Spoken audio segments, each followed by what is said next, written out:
ಆಕಾಶವಾಣಿ ವಾರ್ತೆಗಳು ಓದುತ್ತಿರುವವರು ಶ್ರೀದೇವಿ ದಿನೇಶ್. ಮುಖ್ಯಾಂಶಗಳು: ಎಲ್ಲ ಕ್ಷೇತ್ರಗಳಲ್ಲಿ ಮಹಿಳೆಯರ ಪಾತ್ರ ಮಹತ್ವದ್ದು, ಪ್ರಧಾನಿ ನರೇಂದ್ರ ಮೋದಿ.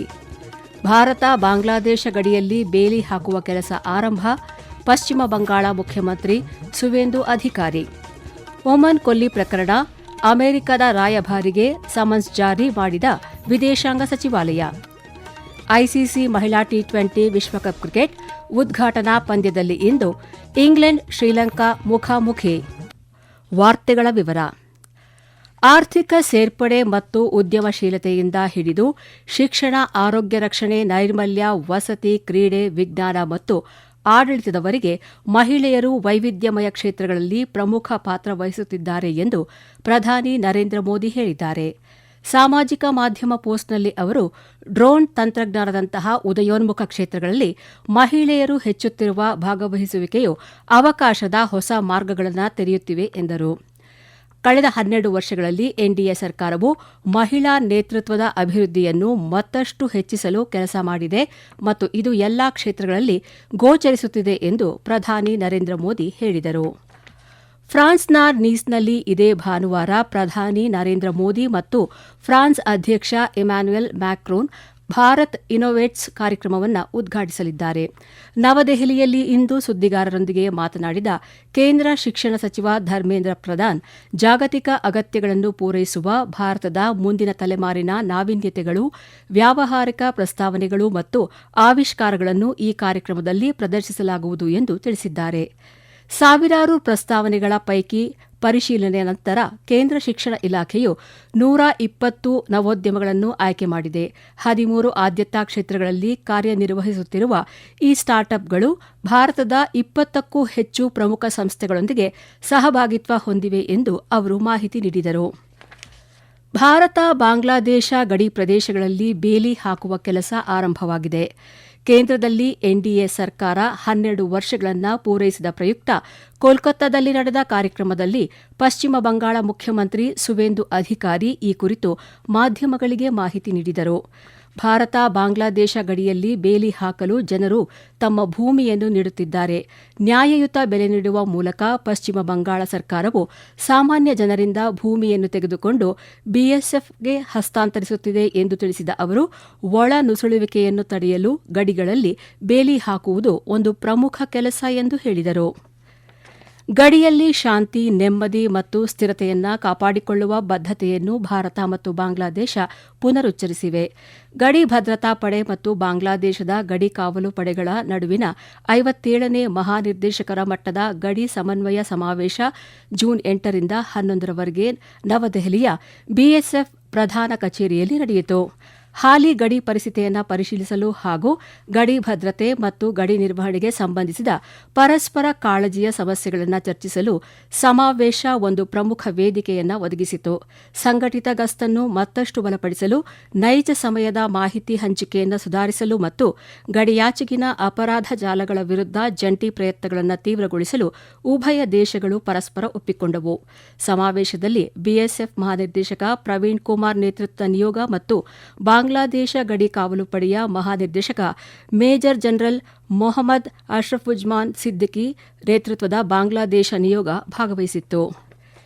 ಕೇಂದ್ರ ಸಂಸ್ಕೃತಿ ಸಚಿವಾಲಯದ ಸಂಗೀತ ನಾಟಕ ಅಕಾಡೆಮಿ 2024 ಹಾಗೂ 2025ನೇ ಸಾಲಿನ ಪುರಸ್ಕಾರಗಳನ್ನು ಪ್ರಕಟಿಸಿದ್ದು, ಕರ್ನಾಟಕದ 7 ಕಲಾವಿದರು ಪ್ರಶಸ್ತಿಗೆ ಭಾಜನರಾಗಿದ್ದಾರೆ. ಪ್ರಶಸ್ತಿಗೆ ಪಾತ್ರರಾದ ಹಿರಿಯ ಚಿತ್ರ ನಿರ್ದೇಶಕ ಟಿಎಸ್ ನಾಗಾಭರಣ ಈ ಗೌರವದ ಬಗ್ಗೆ ಆಕಾಶವಾಣಿಯೊಂದಿಗೆ ತಮ್ಮ ಅನಿಸಿಕೆ ಹಂಚಿಕೊಂಡರು. ನಮ್ಮ ಫೌಂಡೇಶನ್ ಅಂತ ಏನ್ ಕರೀತಾರೆ, ಅದು ರಂಗಭೂಮಿ. ಆ ರಂಗಭೂಮಿಯಿಂದಾಗಿ ನಾವು ಒಂದೊಂದೇ ಮುಂದೆ ಹೆಜ್ಜೆ ಇಡ್ತಾ ಆಧರಿಸ್ತಾ ಹೋಗ್ತಾ ಇದ್ವಿ. ಇವತ್ತು ದೃಶ್ಯ ಮಾಧ್ಯಮ ಬ್ರಹ್ಮ ರಾಕ್ಷಸನ ಹಾಗೆ ಬೆಳೆದಂತ ಅಂತಹ ಸಂದರ್ಭದಲ್ಲಿ ನಮ್ಮ ಮೂಲ ಕಲೆಯ ಮೂಲ ಸೆಲೆಯಿಂದ ನಮಗೆ ಮಾತೃ ಪ್ರೇಮವನ್ನು ಕೊಡುವಂತಹ ಒಂದು ಪ್ರೋತ್ಸಾಹ ಕಂಡಾಗ ಅದು ನಿಜವಾಗಿಯೂ ಬಹಳ. ನನಗೆ 10 ರಾಷ್ಟ್ರೀಯ ಪ್ರಶಸ್ತಿ ಸಿನಿಮಾದಲ್ಲಿ ಇಲ್ಲಿ ಬಂದಂತ ಈ ಪ್ರಶಸ್ತಿ ಏನಿದೆ ಅದು ನಿಜವಾಗಿಯೂ ನನಗೆ ಧನ್ಯತೆಯನ್ನ ಮತ್ತು ಗಂಭೀರ ಯೋಚನೆಗೆ ಹಚ್ಚುವಂತಹ ಮುಂದಿನ ಜವಾಬ್ದಾರಿಗಳನ್ನ ಜ್ಞಾಪಿಸ್ತಾ ಇದೆ. ಹಿರಿಯ ಮೃದಂಗ ಕಲಾವಿದ ಎವಿ ಆನಂದ್ ಸೇರಿದಂತೆ 7 ಜನರಿಗೆ ಅಕಾಡೆಮಿ ರತ್ನ ಪ್ರಶಸ್ತಿ ಸಂದಿದೆ.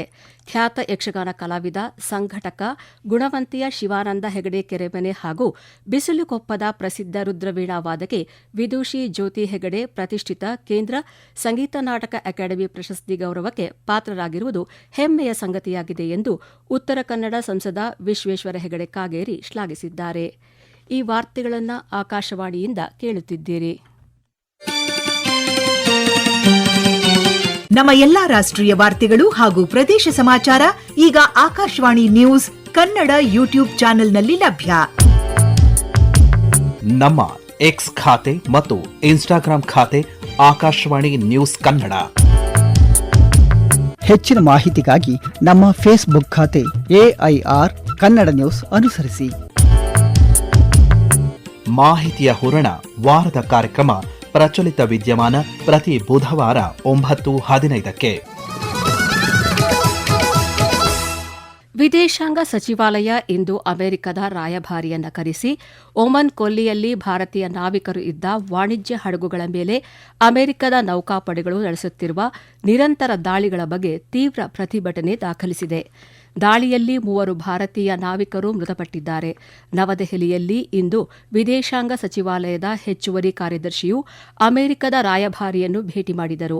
ಇಂತಹ ಕ್ರಮಗಳು ಸ್ವೀಕಾರಾರ್ಹವಲ್ಲ, ಕಠಿಣ ಸಮಯದಲ್ಲಿ ಸೂಕ್ಷ್ಮ ಪ್ರದೇಶದಲ್ಲಿ ಅಂತಾರಾಷ್ಟೀಯ ಕಡಲ ವಾಣಿಜ್ಯದ ಸುರಕ್ಷತೆ, ಭದ್ರತೆ ಮತ್ತು ಸ್ಥಿರತೆಯನ್ನು ಹಾಳು ಮಾಡುತ್ತದೆ ಎಂದು ಸಚಿವಾಲಯ ಹೇಳಿದೆ. ಅಮೆರಿಕದ ರಾಯಭಾರಿಗೆ ವಿದೇಶಾಂಗ ಸಚಿವಾಲಯ ಸಮನ್ಸ್ ಜಾರಿ ಮಾಡಿರುವುದು ಇದು 2ನೇ ಬಾರಿ. ಅಮರನಾಥ ಯಾತ್ರೆ ಕೈಗೊಳ್ಳುವ ಭಕ್ತರಿಗೆ ಅತ್ಯುನ್ನತ ಮಟ್ಟದ ಭದ್ರತೆ ಮತ್ತು ಸುಗಮ ತೀರ್ಥಯಾತ್ರೆಯ ಅನುಭವವನ್ನು ಖಚಿತಪಡಿಸಿಕೊಳ್ಳಲು ಕೇಂದ್ರ ಸರ್ಕಾರ ಸಂಪೂರ್ಣವಾಗಿ ಬದ್ಧವಾಗಿದೆ ಎಂದು ಕೇಂದ್ರ ಗೃಹ ಸಚಿವ ಅಮಿತ್ ಶಾ ಹೇಳಿದ್ದಾರೆ. ಶ್ರೀ ಅಮರನಾಥ ಯಾತ್ರೆಯ ಸನ್ನದ್ದತೆಯನ್ನು ಪರಿಶೀಲಿಸಲು ನವದೆಹಲಿಯಲ್ಲಿ ನಡೆದ ಉನ್ನತ ಮಟ್ಟದ ಸಭೆಯ ಅಧ್ಯಕ್ಷತೆ ವಹಿಸಿ ಮಾತನಾಡಿದ ಅವರು, ಡ್ರೋನ್ಗಳು, ಸಿಸಿಟಿವಿ ಕಣ್ಗಾವಲು ಮತ್ತು ಸುಧಾರಿತ ಮೇಲ್ವಿಚಾರಣಾ ವ್ಯವಸ್ಥೆಗಳಂತಹ ಆಧುನಿಕ ತಂತ್ರಜ್ಞಾನಗಳ ವ್ಯಾಪಕ ಬಳಕೆಯೊಂದಿಗೆ ಭದ್ರತಾ ಚೌಕಟ್ಟನ್ನು ಮತ್ತಷ್ಟು ಬಲಪಡಿಸುವಂತೆ ಭದ್ರತಾ ಪಡೆಗಳಿಗೆ ನಿರ್ದೇಶಿಸಿದರು. ಯಾತ್ರಿಕರ ನೋಂದಣಿ, ವಸತಿ, ಆರೋಗ್ಯ ಸೇವೆಗಳು, ವಿಪತ್ತು ನಿರ್ವಹಣೆ ಮತ್ತು ಇತರ ಎಲ್ಲ ಅಗತ್ಯ ಸೌಲಭ್ಯಗಳಿಗೆ ಸಾಕಷ್ಟು ವ್ಯವಸ್ಥೆಗಳನ್ನು ಖಚಿತಪಡಿಸಿಕೊಳ್ಳಲಾಗುವುದು ಎಂದು ಸಚಿವ ಅಮಿತ್ ಶಾ ಹೇಳಿದರು.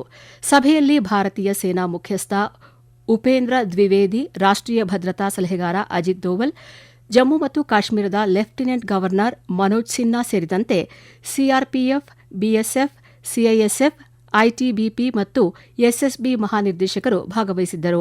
ಅಮರನಾಥ ಯಾತ್ರೆಯು ಜುಲೈ 3ರಂದು ಪ್ರಾರಂಭವಾಗಿ ಆಗಸ್ಟ್ 28ರಂದು ಸಂಪನ್ನಗೊಳ್ಳಲಿದೆ. ಈ ವರ್ಷದ ಮೇ ತಿಂಗಳಲ್ಲಿ ಭಾರತದ ಚಿಲ್ಲರೆ ಹಣದುಬ್ಬರ ವಾರ್ಷಿಕ ಆಧಾರದ ಮೇಲೆ ಶೇಕಡಾ 3.93ಕ್ಕೆ ಏರಿಕೆಯಾಗಿದೆ. ಅಂಕಿಅಂಶಗಳ ಪ್ರಕಾರ ಇದು ಸತತ 5ನೇ ತಿಂಗಳು ಏರಿಕೆಯಾಗಿದೆ. ಏಪ್ರಿಲ್ನಲ್ಲಿ ದಾಖಲಾಗಿದ್ದ ಶೇಕಡಾ 3.48ರೊಂದಿಗೆ ಹೋಲಿಸಿದರೆ ಹಣದುಬ್ಬರದ ಮಧ್ಯಮ ಪ್ರಮಾಣದಲ್ಲಿ ಹೆಚ್ಚಾಗಿದೆ. ಗ್ರಾಮೀಣ ಪ್ರದೇಶಗಳ ಹಣದುಬ್ಬರವು ಶೇಕಡಾ 4.25ಕ್ಕೆ ಏರಿಕೆಯಾದರೆ ನಗರ ಪ್ರದೇಶಗಳಲ್ಲಿ ಅದು ಶೇಕಡಾ 3.53ಕ್ಕೆ ಹೆಚ್ಚಾಗಿದೆ. ಅಖಿಲ ಭಾರತ ಗ್ರಾಹಕ ಆಹಾರ ಬೆಲೆ ಸೂಚ್ಯಂಕದ ಆಧಾರದ ಮೇಲೆ ಆಹಾರ ಹಣದುಬ್ಬರ ದರ ಕಳೆದ ತಿಂಗಳು ಶೇಕಡಾ 4.78ರಷ್ಟಿದ್ದು, ಹಿಂದಿನ ತಿಂಗಳಲ್ಲಿ ಇದು ಶೇಕಡಾ 4.2ರಷ್ಟಿತ್ತು. ಪಶ್ಚಿಮ ಏಷ್ಯಾದ ಬೆಳವಣಿಗೆಗಳಿಂದ ಜಾಗತಿಕ ಇಂಧನ ಮಾರುಕಟ್ಟೆಗಳಲ್ಲಿ ಅಸ್ಥಿರತೆ ಕಂಡುಬಂದಿದ್ದರೂ ದೇಶೀಯ ಹಣದುಬ್ಬರ ಭಾರತೀಯ ರಿಸರ್ವ್ ಬ್ಯಾಂಕ್ನ ಮಿತಿಯೊಳಗೆ ಉಳಿದಿದೆ.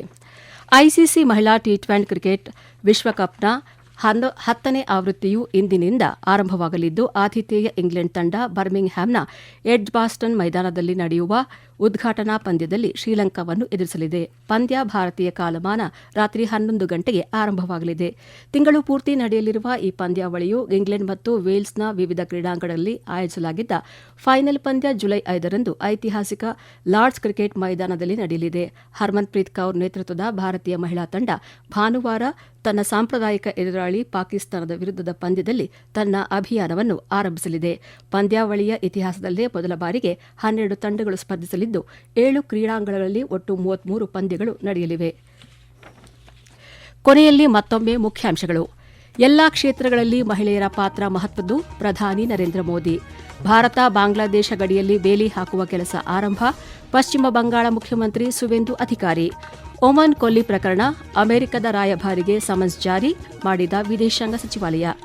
ಐಸಿಸಿ ಮಹಿಳಾ ಟಿ20 ವಿಶ್ವಕಪ್ ಕ್ರಿಕೆಟ್ ಉದ್ಘಾಟನಾ ಪಂದ್ಯದಲ್ಲಿ ಇಂದು ಇಂಗ್ಲೆಂಡ್ ಶ್ರೀಲಂಕಾ ಮುಖಾಮುಖಿ. ಇಲ್ಲಿಗೆ ವಾರ್ತಾ ಪ್ರಸಾರ ಮುಕ್ತಾಯವಾಯಿತು. ನಮ್ಮ ಮುಂದಿನ ವಾರ್ತಾ ಪ್ರಸಾರ ನಾಳೆ ಬೆಳಗ್ಗೆ 7:05 ನಿಮಿಷಕ್ಕೆ.